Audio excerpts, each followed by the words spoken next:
एक तरफ प्रदेश सरकार बेटी बचाओ का नारा लगाती है तो वहीं आज भी प्रदेश में छोटी मानसिकता वाले लोग रह रहे हैं। जगदीशपुरा थाने के रहने वाली दीप्ति के ससुराल वालों ने बेटी पैदा होने पर उनको घर से निकाल दिया। पति ने यहाँ तक कह दिया कि यह बेटी भी उनकी नहीं है। पिछले 4 महीने से बेटी एनी को लेकर अपने मायके में रह रही दीप्ति 4 महीने की गोद में बच्ची को लिए न्याय के लिए एसएसपी ऑफिस पहुंची।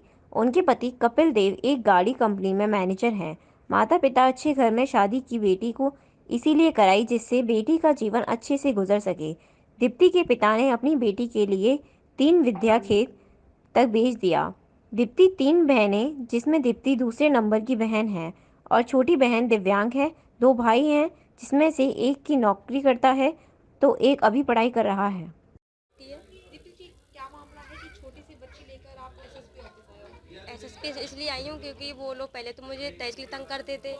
मेरे सास ससुर और मेरा हस्बैंड और नंद नंदे वो सब लोग ऐसे ही हैं, टॉर्चर करना, सब चीज़ मतलब हरासमेंट वगैरह ये सब। और जब फिर दहेज के थोड़ा थोड़ा शांत हो दहेज का मामला तब बेटी हुई। बेटी हो जाने के बाद मुझे पहले मेरे पेट में बेटी थी तो मुझे भ्रूण हत्या के लिए मुझे बोला गया कि चेक 5 साल हुआ कि लड़की होने वाली है आपको? चेक नहीं हुआ था, पहली बोल रहे थे लड़की हुई है। नहीं, पहले जब न्यूज़ गोली खिलाई थी मुझे पहली बार, तब मैं बहुत बीमार हो गई थी। उसके 2 महीने बाद फिर मैं दोबारा प्रेग्नेंट हुई। उसके दौरान फिर झगड़ा हुआ तो बोले थे कि मेरी बेटी हो कि अगर तेरी बेटी होगी तो हम तुझे निकाल लेंगे। तो फिर भी लड़ाई झगड़ा करके सब कुछ करके शांत हुआ मैटर वहाँ का ससुराल का।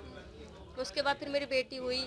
बेटी के ठीक 15 दिन हो गई। जैसे 3 दिन की छुट्टी करा के लेते मुझे 3 दिन में ही बड़ा ऑपरेशन से मेरी बेटी हुई थी। बड़ा ऑपरेशन से मुझे वहाँ से निकाल के ले गए थे और 3 महीने तक मुझे जब में चलाया था मेरी बेटी को लेके मुझे जब में चलाया था। उसके बाद मैं फिर मुझे धक्के मार घर से बाहर निकाल दिया था कि हम ना बेटी बनाएंगी, ना ही जी मेरी बेटी है, ना ही ये मेरी बेटी है और ना ही मैं तुझे रखूँगा। तो मैं अपने मायके। पति क्या करता है आपका? मेरा पति क्लेम मैनेजर है, क्लेम ऑफिसर मैनेजर है मधुसूदन में। हाँ तो हो गया आपका? हाँ जी हो गया। शिकायत की आपने? जी हाँ कर दी। क्या इंस्पेक्टर सर ने क्या कहा? अभी कोई वो नहीं है, कुछ भी नहीं है।